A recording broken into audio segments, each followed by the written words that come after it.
komunikasi dari keselamatan pasien. Dalam dunia keperawatan, salah satu metode komunikasi yang digunakan untuk menyampaikan informasi kepada dokter adalah SBR atau Situation Background Assessment Recommendation. Dalam video ini kita akan menyaksikan penerapan SBR pada pasien gagal jantung yang mengalami gejala memburuk.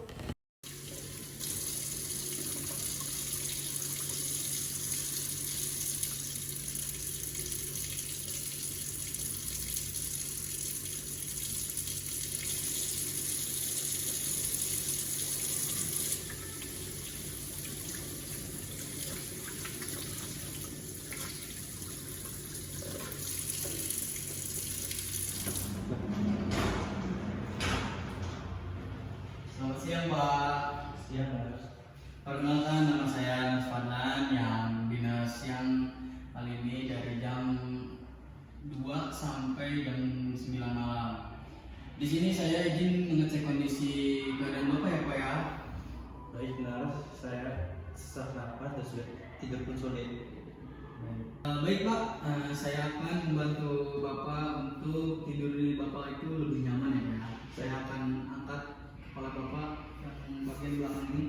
Bapak ya, sebentar Pak. Iya, Nas. Setelah saya pindahkan posisi tidurnya yang tadinya berbaring jadi begini Pak. Sedikit lebih lega, Mas. Baik Pak, saya akan memasang masakan oleh Pak kondisi.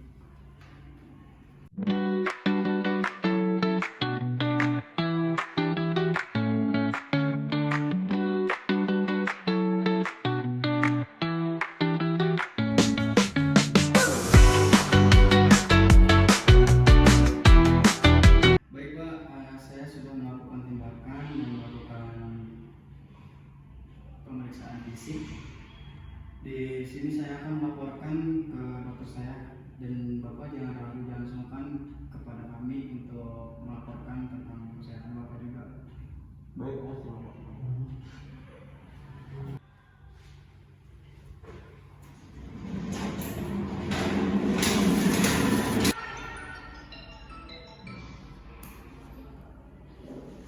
Selamat pagi dokter.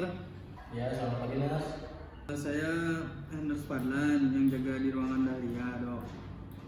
Mau melaporkan kondisi pasien atas nama Bapak Firdaus yang usianya 28 tahun dok, yang dirawat dengan diagnosis gagal jantung kongestif dok. Jadi dok, terkait perubahan signifikannya itu dalam kondisi klinis pasien sejak semalam, pasien saat ini mengalami dispnea memburuk dok. Jadi kelihatan sejak jam 3 dini hari dok, pasien nggak bisa tidur karena sesak napas dok saat berbaring dok, dan hanya bisa tidur dalam posisi duduk dok. Jadi frekuensi napasnya itu saat ini 30 kali per menit dok.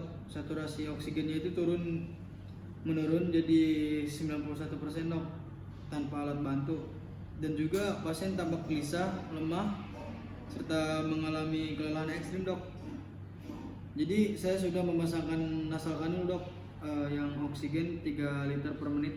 Saturasinya membaik dok ke 95%, namun keluhan sesaknya masih ada dok. Pasien masuk 2 hari lalu dok. Jadi dengan keluhan utamanya yaitu mudah lelah, sesak napas ringan saat aktivitas ringan juga dok, dan juga pembengkakan pada kaki dok.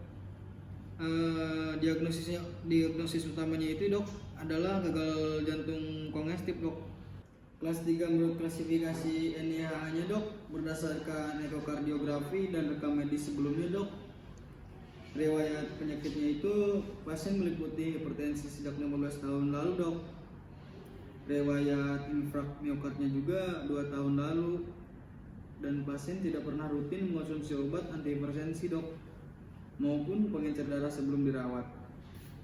Jadi obat yang diberikan selama perawatannya itu yang pertama furosemid 20 mg, yang kedua spironolakton 25 mg oral 1 kali, yang ketiga captopril 12,5 mg oral 2 kali dok.